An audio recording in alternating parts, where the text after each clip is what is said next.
মুর্শিদাবাদের উপদ্রুত শামশেরগঞ্জে একই ব্যক্তির হেফাজত থেকে ৯৫টি স্মার্টফোন উদ্ধারের ঘটনায় চাঞ্চল্য ছড়িয়েছে। অন্য একটি ঘটনায় বাজেয়াপ্ত জাল ভারতীয় টাকাও। কি কাজে এত পরিমাণ স্মার্টফোন ব্যবহার করা হতো এবং জাল নোটের উৎসই বা কি তা তদন্ত করে দেখছে পুলিশ। জঙ্গিপুরের অতিরিক্ত পুলিশ সুপার সজল কান্তি বিশ্বাস ও ফারাক্কার এসডিপিও শেখ শামসুদ্দিন সাংবাদিক সম্মেলনে জানিয়েছেন, প্রায় ২ ঘন্টা ধরে একটি বাড়িতে তল্লাশি চালিয়ে এই ঘটনার সঙ্গে যুক্ত এক যুবককে গ্রেফতার করা হয়েছে। ওর কাছ থেকে ৯৫টা মোবাইল, বিভিন্ন দামের মোবাইল আছে, আইফোনও রয়েছে এর মধ্যে। এটা রিকভারি করা হয়। এর আনুমানিক মূল্য প্রায় ৩০ লাখ টাকা হবে, আমরা যেটা হিসাব করে পাচ্ছি।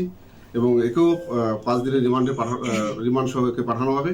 এবং এর কাছ থেকে আমরা যেটুকু জেরা করে জানতে পেরেছি, এই মোবাইলগুলো বিশেষ করে বাংলাদেশে পাচার করে এবং এখানে অনেক বেশি দামে বিক্রি করে। এবং এর সঙ্গে আর কেউ যদি জড়িত থাকে, একে রিমান্ডে নিয়ে আরও জিজ্ঞাসাবাদ করে সেগুলো আমরা বের করবো এবং যারা যারা সঙ্গে জড়িত থাকে তাদেরকে অ্যারেস্ট করবো।